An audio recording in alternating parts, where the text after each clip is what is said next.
how misogynistic they can be. Less than 24 hours, which is like fast-paced books, so my chair's so squeaky. For me, a succubus is a sex demon, so there wasn't much I could say without spoiling it because it is a cozy fantasy. Sounds worse than it is, but it's not that bad at all. This week, we'll be stepping out of our comfort zone and reading books from genres we don't usually read. This will definitely determine whether I like these genres or not. I can stop thinking about them because some of these books have been on my mental TBR for the longest time, but I don't know if I like them. So the first book we picked up, because I picked this up yesterday because I was meant to do my intro yesterday, but I had a doctor's appointment and it went on longer than I thought. And then I went for lunch with my mum, a late lunch with my mum, and then the time just got away with me, so I didn't end up filming an intro, but I did get started on the first book. It's a library book, so sorry if you see the reflection or if it's reflective. Bear Town by Frederick Bachman. I've been just so curious about him. I tried to listen to a man named Ove. Tried to listen to that book, but it was really mundane and pretty boring. But I know every single Tom, Dick and Harry absolutely loves this book. I haven't ever heard anything bad about this, so I wanted to try it out for myself because what's the harm? And I got it from my library, so it's not like I actually physically went out and bought the book that I potentially wouldn't like. But this is general fiction, I'm pretty sure. Not my favorite genre. I find it mundane. I find it pretty boring. I have gotten to 100 pages, so I could give you guys a quick, I guess, synopsis. I haven't read the back. It says Bear Town is a small town in a large Swedish forest. So it's like in a town in bumfuck nowhere. They love hockey there, I know that much. For most of the year, it is under a thick blanket of snow, experiencing the kind of cold and dark that brings people closer together or pulls them apart. Its isolation means that Bear Town has been slowly shrinking with each passing year. But now, the town is on the verge of an astonishing revival. A bright new future is just around the corner, until the day it is all put in jeopardy by a single brutal act. It divides the town into those who think it should be hushed up and forgotten, and those who will risk the future to see justice done. At last, it falls to one young man to find the courage to speak the truth that it seems no one else wants to hear. With the town's future at stake, no one can stand by or stay silent. Everyone is on one side or the other. So that doesn't really explain much, does it? The only thing they have going for them is hockey. They're isolated in the middle of nowhere and everybody knows everybody in this town. Everybody's grown up there. If you're foreign, you kind of just, I wouldn't say shunned, but you are kind of like on the outskirts. Everybody, like I said, just loves hockey, and the best thing that's come from the town is hockey. So there is a superstar hockey player who is up and coming, and another one as well. They're quite young. They start them quite young. It just focuses on different people in the town.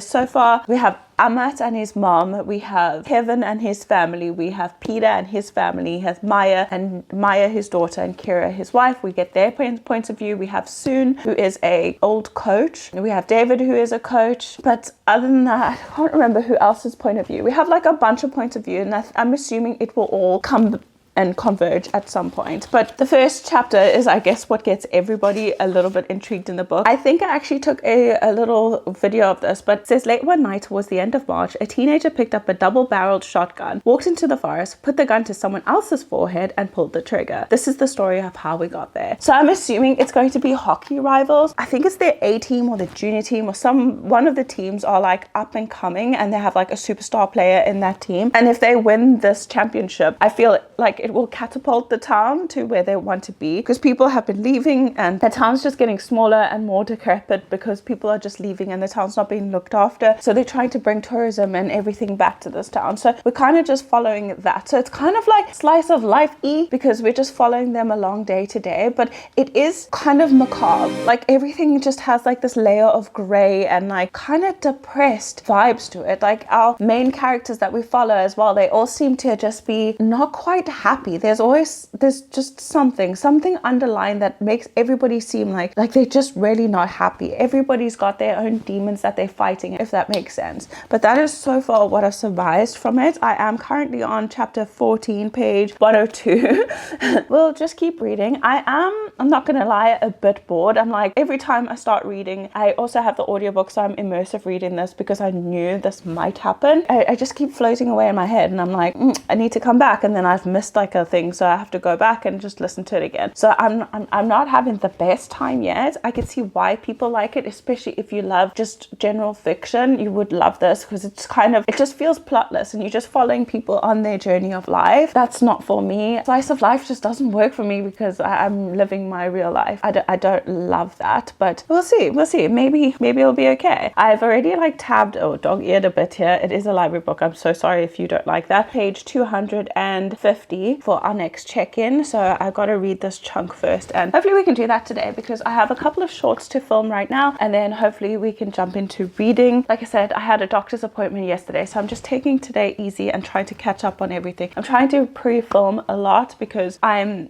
due to give birth in like 3.5 to 4 months. Like it obviously depends when she decides to come. I have a few months to just start pre-filming, start getting things going. So also do let me know down in the comments if there's any type of sit down videos that you would like my favorite books, my favorite female characters. I don't know, let me know what kind of sit down videos you want to see. I was thinking of doing another reading 1-star reviews of my 5-star books, or reading 5-star reviews of my 1-star books again. Let me know if that's something you want to see. I'm gonna go off and get reading up to like, I think that's 70% over there. I'm gonna get to 70% and then we'll chat again. Hopefully this works for me.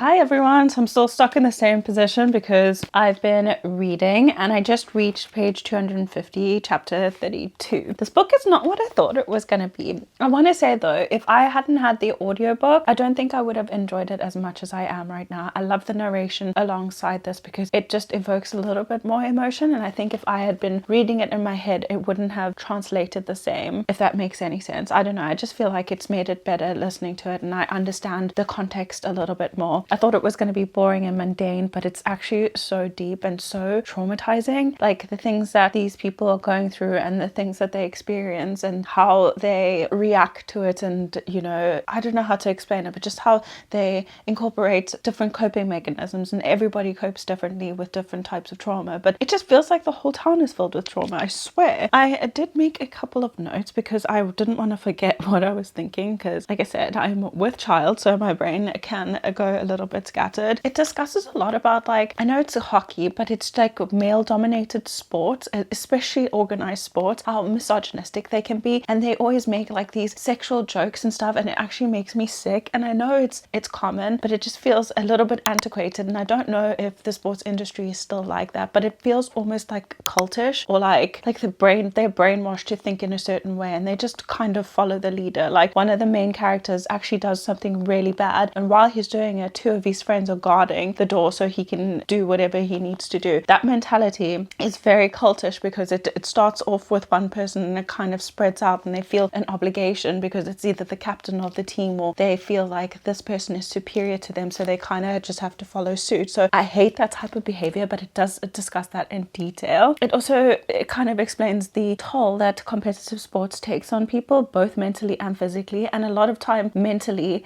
is overlooked. I don't know, like I said again, if it's still like that today, but I know in the past it has been like that. And like even the older generation, they don't even really believe in mental illness. They think that, you know, you just toughen up and tough it out. This just explores how much trauma people carry with them, and generational trauma as well can be passed on. And there's just certain times where that behavior or that negative behavior comes out, and you can't control it. Well, you can, but you're not aware of it. So it's so negative and like dark, and it just drags you down, and it's crazy to see it portrayed in a book like that. Like I've seen like movies or documentaries that kind of explore things like this. It's amazing seeing it in a book. You should check trigger warnings. There is essay in here and suicidal ideations and stuff like that in here, and it does pick up on that. So I would check trigger warnings, because the essay part actually made me want to cry, because it was just so callous, and it just, yeah, I don't know how to explain it, but it did hit a little bit in my heart, and I'm relating to the book a little bit more now, I think. Not that I've been essayed, but just being a woman and not being believed, and the victims are always ostracized for why they didn't go sooner, or why they didn't tell someone, or why they just ran away from the situation, or why they just showered afterwards, why they hit the bruises, why, like, it's never the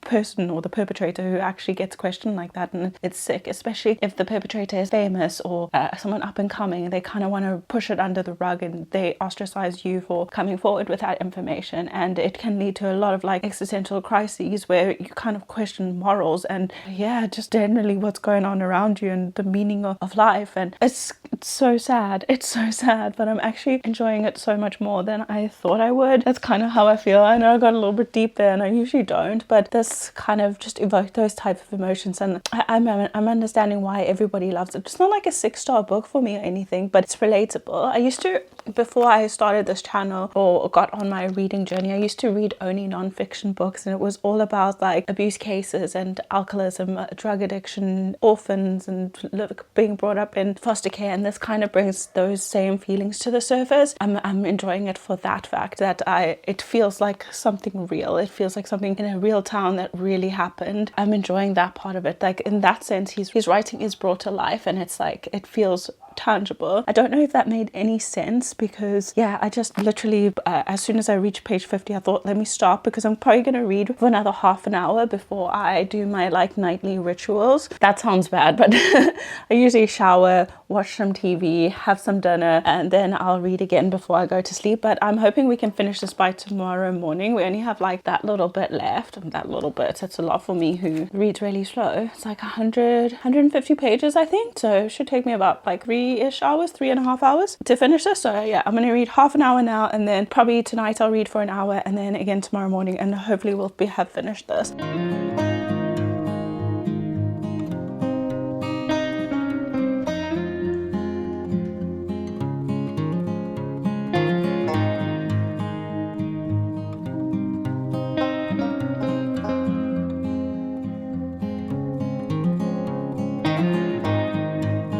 Good morning, everyone. Sorry, my TV's on. I was just watching something while I was getting ready this morning. I had a very slow morning this morning, actually. I slept early last night. I had like the worst trapped gas ever, and like obviously while being pregnant, it's just a lot of pressure in that area, and I was in and out of sleep. It was horrible, absolutely horrible. So this morning I just had a very, very slow morning. I did my Bible study. I've been reading to my little baby in my belly every morning as well, so I just took it easy. But I finished Beartown last night. I read this in like less than 24 hours, which is crazy, because this is stepping out of my comfort zone, isn't it? And I'm reading a book which I know I probably wouldn't like, but I absolutely love this. Like I said in my previous check-in, I love how he can emote so much emotion on paper. Like I felt it. I felt what the characters were feeling. I felt the doom and gloom of the whole situation. And there was a bit where I was like, if this book doesn't have the outcome that I wanted to have, I'm not going to continue the series. And although it didn't go exactly the way I thought it might go, it did have the outcome that I wanted. So very, very happy. I'm so excited that I like this book. I'm going to give it a 4-star. I had an amazing time. Again, if I didn't have the audiobook and done the immersive reading, I don't think I would have enjoyed it so much, because the writing is translated. It's not embellished or anything like that. So I feel like I would have been a little bit stuck, and it would have been a little bit slow. But with the audiobook going at the same time while reading words on paper, it just, it created the perfect scenario. So 4 stars, absolutely loved it. Definitely will read Winners next. Is it Winners or is it Us Against You? I think that's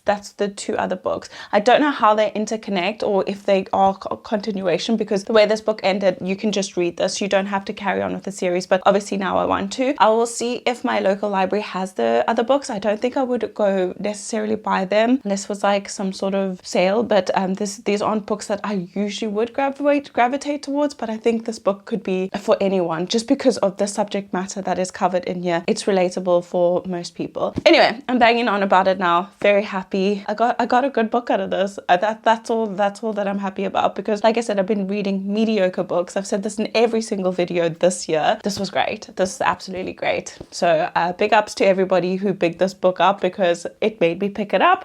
And I loved it. I think next we're going to pick up Legends and Lattes. I just feel like, because this is a cozy fantasy and I've never read that. If you know anything about me, I like plot-driven books. I like fast-paced books. So I don't know if I'm going to like this, but I'd love to try it out, because I really want to read the Encyclopedia of Fairies. I really, really, really want to read that. I thought, let's try this first. Let's try this first, because it's like a different vibe with like a coffee shop and stuff like that. I think they're ogres, if I'm not mistaken. Very excited to try it, but we'll see. How many pages is this? It's like just over 300 pages, but it is a tall paperback, so we don't know how long this will take us, but definitely this is going to be our next read. I don't know what it is about, but it says she's done slaying monsters, she's ready to serve coffee. So I think she was an assassin or something.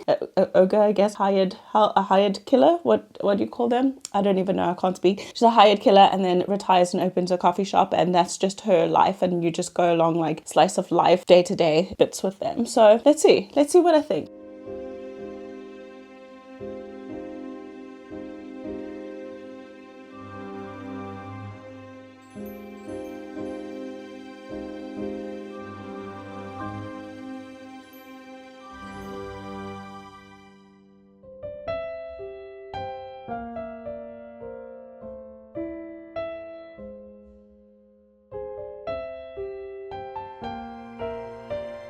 My chair's so squeaky. Hello everyone, I thought I'd do a quick check-in. It is the next day now, and I just reached page 100. It took me a little bit. Like yesterday I read for an hour and I only read like 25 pages, and then I read some last night and some this morning. It is cozy and I'm enjoying the little journey. Let me tilt this up, my head's being cut off. I'm enjoying the little journey our characters are going on. However, it is kind of plotless and I am getting a little bit bored. I don't know why I just turned the camera on. My battery's about to die. Let me just fix that. Okay, I'm back. So yeah, it's cozy and whatever, but there's no real plot, so I am getting a little bit bored and I'm finding my mind wandering a bit. However, it does remind me a little bit of like an animated movie like Shrek. It does remind me of that, and just like a little adventure with all these mythical creatures. So we have an orc, not an ogre, an orc, and then a succubus, and they are starting this coffee shop together. Well, the orc, her name is Viv. She used to be like a proper orc, and she killed and pilfered and whatever for a living, and then she had like a whole hunting team. And then one day she decides she doesn't want to do this anymore. She wants something different for her life, so she decides to move to a different town and open a coffee shop. And no one in this town, well, no one in most of the kingdom knows what coffee is. She did learn it from like a gnomish town. It's like a gnomish drink. So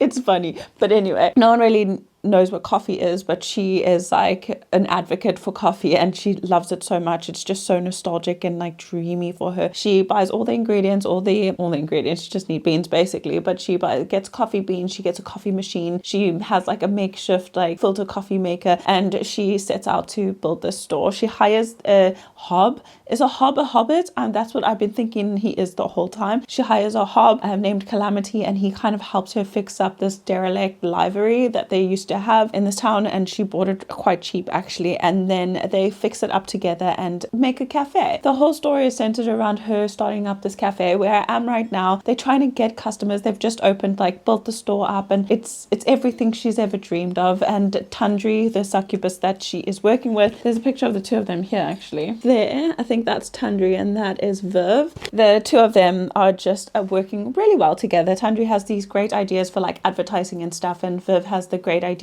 of like the architectural structure and whatever that she wants the coffee shop to look like. So together they're trying to work to get more customers. So at the moment they've just done like free samples so everybody can have a sample and see what coffee really is, because a lot of people don't know. So how can they go to a coffee shop or an establishment and buy something that they don't know anything about? And also not a lot of people know that the library is now a cafe, and it's called obviously Legends and Lattes. So it's cute, and I'm having a good time, or a good enough time, shall I say. I mean, the font is really big, but I'm finding my mind wandering and I can't really focus on it. But it's not bad. It's not bad. It's not bad at all. There's a little bit of a plot, I guess, to get customers in, and you're rooting for them and you want things to go really well for them. The writing is really easy to understand as well. There are like little bits where he's used language where I guess like Scottish people would use. Like, I don't know, that's just what I'm getting, like the way they've shortened words and stuff. And then I do think it could do with like a little bit of a glossary. I thought that would be advantageous, because what the fuck is a hob? Like, I don't know. What is a succubus? For me, a succubus is a sex demon. Very, very confused. And I don't think sex demons have horns. Like, they're usually like super sexy and rape you in your sleep. But I'm having an okay time. It's not bad. It's definitely not my worst read ever. And I don't feel like I want to DNF. I just feel like it's going very slow.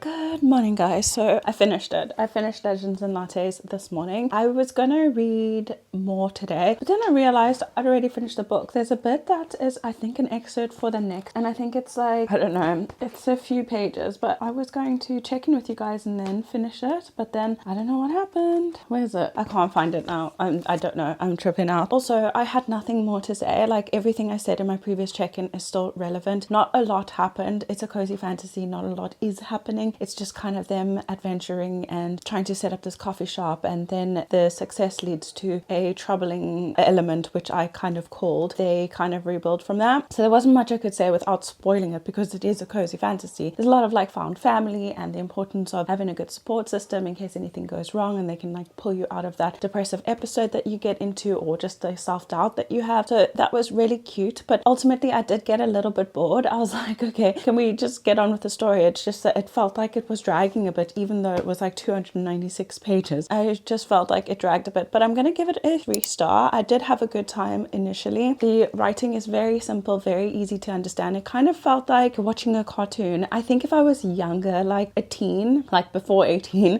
this would have been perfect for my reading back then. But now I just prefer something a little bit more high stakes, but it was a good time. I did have fun. I would recommend, especially if you prefer something that with lower stakes. So I would recommend it for that. If you just want something really chilled, really easy to read that just kind of pots along, you would really enjoy this. But it's not specifically for me and my reading taste, which I guess is the point of this whole video, me stepping out of my comfort zone and reading things that I wouldn't normally read. Would I pick up the next book in the series? Absolutely not. It is a prequel and I don't care what happened before. So the next book, just here on my TBR card, is going to be Meat Market. I really love this cover. It says How Can Beauty Be So Ugly by Juno Dawson. It follows a model, I want to say, that is scouted, and she just talks about all the stuff that happens in modeling. It says Jonah Novak is tall, gangly, and sick to death of comments about her androgynous looks until she's unexpectedly scouted as a model and catapulted into superstardom. But the fashion industry is as grimy as it is glamorous. There are predators at every turn. Yana is an ordinary girl from a South London estate, lifted to unimaginable heights with unimaginable lows, because the further you rise, the more devastating the fall. It says raw, candid, and impossible to put down. Meat Market is a glittering rags to riches story and a timely expose on the dark underbelly of the fashion industry. So that sounds amazing to me. I read Geek Girl back in the day, like I want to say maybe 6 years ago. I read all the books in the Geek Girl series, absolutely loved it. They also have a Netflix series, love that too, about her being so quirky and stuff, but it doesn't dive into the darkness of the industry, and I've always been interested in this. Really happy. I will report back to you guys when I get to page 100.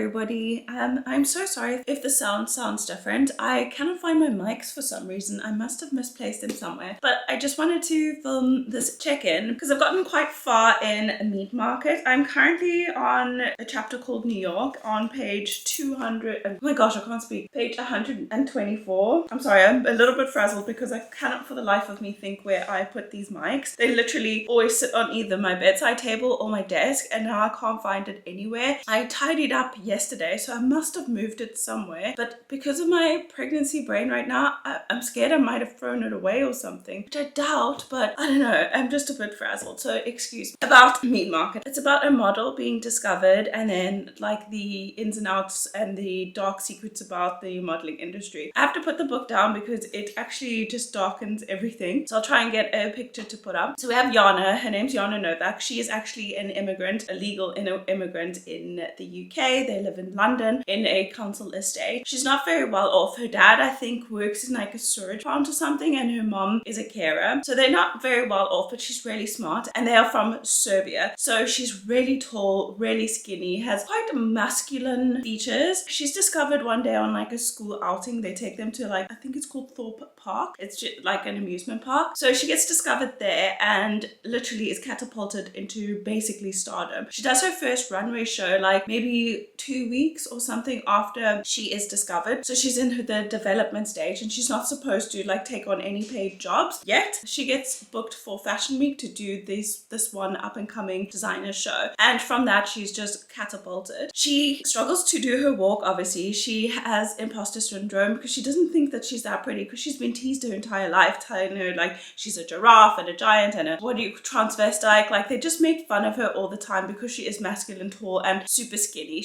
After her first runway show, actually there is an article done about models with eating disorders, and she's literally 16 years old. She has never missed a meal in her life. She absolutely loves food, but it's just her natural metabolism. And I mean, all of us were 16. I mean, most of us were 16, and you know, you could eat anything you want to and never gain weight because you're so active. You're walking everywhere, you're hanging out with your friends, you're doing so much stuff, so you don't really gain weight that easily, and people are just like being assholes. Something happens at the show, someone like falls over on the runway and she helps her up, and from that people are like, oh my god, like this is kindness, this is feminism, all this stuff. So she gets booked to go to New York. So that is where I am now. She's traveling by herself because her parents cannot afford to take off work. It is very interesting, but it is very slow. I find that there are a lot of details where they don't need to be, and I feel like the author's trying to be so funny that it's not always hitting and it's not always landing, and I think it's the age group for sure.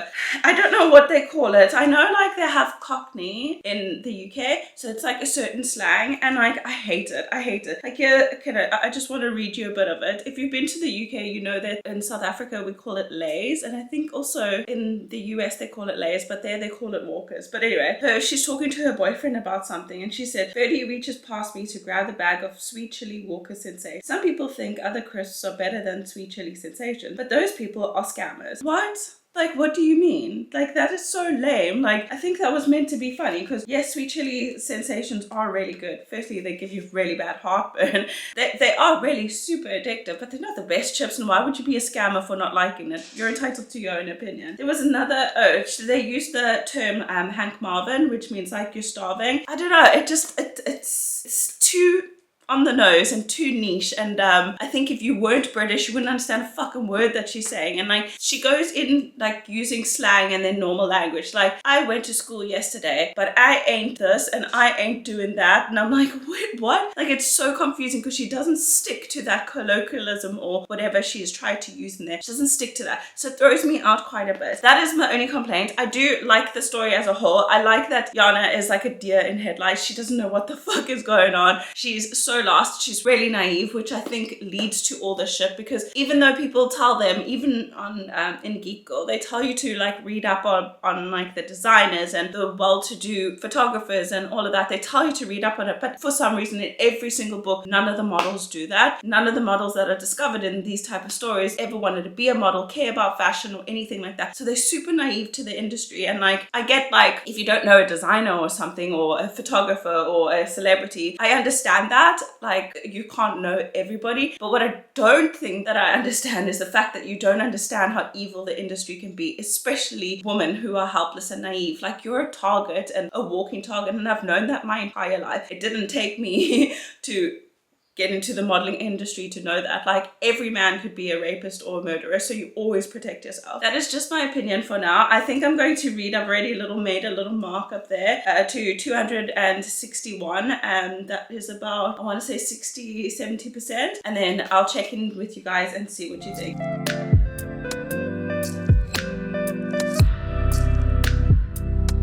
Good morning, everyone. I thought I'd do a quick check-in before I finish this book. I forgot my phone. Give me 2 seconds. So I did a couple of hours of reading this morning. So I got to page 304. I was on a roll. So I thought I might as well just take advantage of it and read a bit further. I'm 76% through the book now. I'm not going to lie. I am a bit bored. There are parts where I'm like, oh, can we just move on from this? Because I feel like there are some scenes that are irrelevant. That seems to be because I misinterpreted what the book was about. The description or the synopsis didn't really live up to it. I think it hyped it up a bit more, where it's more surface level. I expected something a lot deeper from it. So like where it says, Yana is an ordinary girl from a South London estate, lifted to unimaginable heights and unimaginable lows, because the further you rise, the more devastating you'll fall. Like, that sounds so doom and gloom. And also, the fashion industry is as grimy as it is glamorous. There are predators at every turn. Like, that just set it up to sound so dark and dreary and kind of a tell-all, but it's not. It's really not. It's very surface level and very, very YA. It's not a bad book. It's still easy enough to follow, but like I said, there are bits in here where I'm just like, come on, can we just move on from this? Like, what is the relevance? Like, when she gets her first paycheck, they go into full detail of her buying her mom a Mulberry bag. Like, okay, cool. Like, we didn't need to know that. And because she doesn't dress like a model or she doesn't dress up fancy or anything like that. She goes in like sweatpants and like a flannel shirt. They make like a huge deal about it, and like that didn't need such a big part in the book. It didn't need like 3 pages to explain to us that happened. It just feels lame. And then also, like, at home, their boiler breaks and she is fighting with her dad because, you know, she wants to pay for it. Like, that didn't need to be, it could be mentioned, but it didn't need to play such a big role. I just feel like there were bits of it that it felt forced, and it kind of detracts from what I personally thought the story was about. Also, I think the volume of my mic is quite high, so I might have to turn it down in post-production, but it's like completely hitting the end of the bar now when I'm looking on the screen. So sorry about that if I'm speaking too loud, because I feel like I'm speaking soft, because that's why my voice sounds croaky. When I speak louder, it's not as croaky. But anyway, I did make a couple of notes other than what I just said. I think the description sounded more sinister than it actually was, where it just mostly, what's in the book, it mostly discusses how cutthroat the modeling industry is and how like time consuming it is, where you're going from shoot to shoot, casting to casting, from go-see to go-see, and there's no real break in between. You just like go, especially during fashion week. And if you know anything about fashion, I think you could already guess that, but she's like so shocked by it. She's tired. She's now taking prescription medication that her friend's given her, and she's like ordering it online. Obviously, use of explicit substances. She doesn't participate in it, but it is mentioned. But she's on X, the happy pills.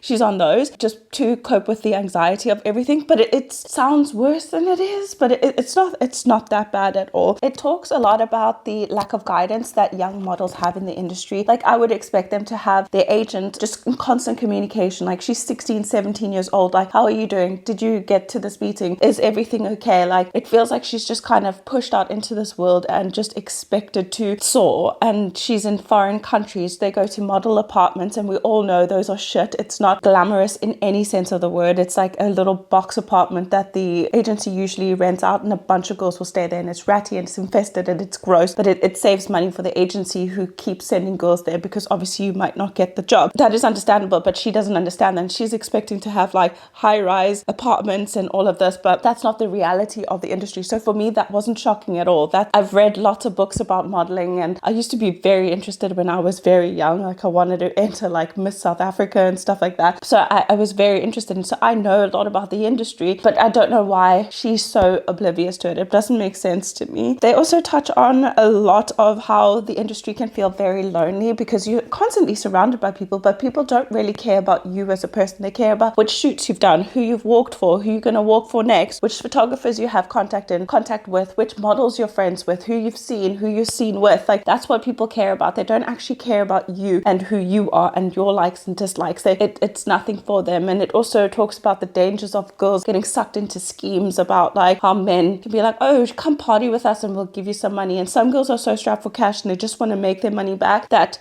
they do stuff which they shouldn't be doing, but it's kind of, they see it as part of the role, but it's exploitation. So it does cover that, but not in as much detail even as I'm explaining. I just read between the lines, obviously, but this just seems so mild. I don't understand the point of the book, to be honest. For me, it's just like now she's whining. She's whining a lot. She had an encounter that was inappropriate with a photographer who kind of just stripped down naked and was waving his willy in her face, but it was like flaccid. It wasn't even like erect or anything, and she's so taken by this that it's affected everything in her life, how she goes to castings, the amount of pills she's taking, the way she interacts with her family, and she feels so violated by that, which understandable. She's 16 or 17, but he didn't touch her, he didn't do anything, he just waved his thing around. She could have slapped it away and carried on with her day, but she made such a huge scene about it that she wanted to quit the industry. And like, she's getting paid for Fashion Week alone, she got paid like £125,000. Like, I'll take a flaccid willy fucking swinging around as well, as long as it's not touching me. I mean, there's no harm done in my opinion. But yeah, I don't know, I just feel like it's made it sound so dark and gloomy and, you know, a tell-all expose about the industry being a meat market, but I haven't seen that. It's just typical model stuff, and it's been fast-paced and cutthroat. Let me go finish that. I'm literally in a bikini because I'm ready to go outside. It's a warm day again today, and yesterday I spent all day indoors. I was filming shorts, I had to edit shorts, I just had a lot of like admin things to do. So today I just want to lie out in the sun and read, because I'm actually doing 2 vlogs at the same time right now, this one and another one. I need to get started on the other book, and it's a very, very long book, so I need to get started on that. So today is going to be a mostly reading day, and then I think in the afternoon when I close off this video, then I will go into editing and stuff. But I want to do a quick workout, like if you guys can see, but like my belly's really popping now, so I want to do like some pregnancy exercises just to like loosen up my ligaments between, I was going to say between my legs, but between my pelvis, like the round ligaments. And then also I've been struggling with back pain because obviously my posture's changed. Like my back's now tilted, or my pelvis is tilted forward because the belly's taking more space. As you can see, like my back's so curved now, and then obviously the belly, I don't know if you can see how big it is on camera. I just feel like it looks so much bigger in real life, so I need to do a quick workout just for that. But I thought I'd do it quickly and then go in the sun and swim and have this. It's only like a 15-minute workout. I'm gonna do that, then I'll get back to this and I'll let you guys know what we think at the end.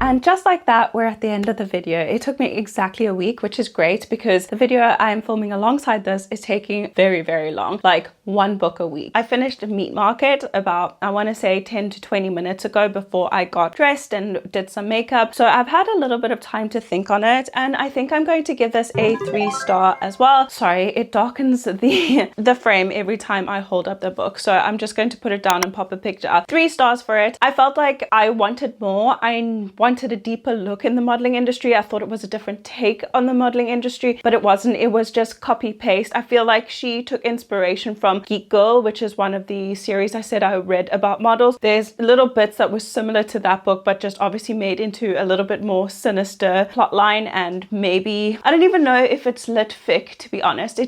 I don't know. I can't explain how I enjoyed the writing. I keep holding it up, but I enjoyed the writing. It wasn't that hard to digest. The slang slang wasn't great. I'm not gonna lie. I feel like that makes it too niche. Other than that, I think it's worth a read. Like if you want something different to read and like maybe something like a palate cleanser. At the end of the book, they did go through a criminal investigation on young girls being exploited, but I think the lead up to it took us in ways that we didn't need to go through. So I just feel like she missed the mark a little bit on it, and the plot was kind of washed out by everything else that happened. I'm happy I read that. So just a quick recap, we read Bear Town by Frederick Backman. I gave this a 4-star. It was definitely my favorite read. I really loved the way he wrote, the voice that he gave to the characters, and literally it just spoke to me and it evoked a lot of emotion. So 4 stars for that. Legends and Lattes over here. I'm sweating, so the library little thing is sticking to me because it's really hot today. But Legends and Lattes, didn't love it either, but had a good time. It was a little adventure that I went on with these characters. I felt like the book was too long, even though it was like less than 300 pages. I felt like it just went on too long, and again, it was a little bit plotless. It was still a fun, goofy time to read this. I will not continue the series, but I gave it a 3-star. And then, like I said, Meat Market is a 3-star as well. So with that being said, we stepped out of our comfort zone for an entire week of reading. Was it worth it? I'd say yes. I had a good experience and it was fun to just get through some books. I read all of them. Again, 2 of them super mediocre. I would say a 3-star is middle of the road for me, even though that would be a 2.5,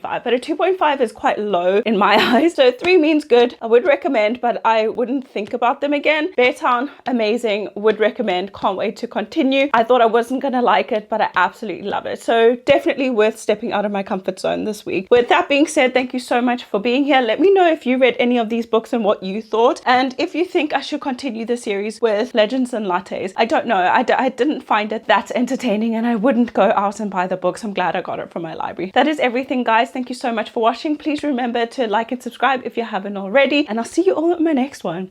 Bye, guys.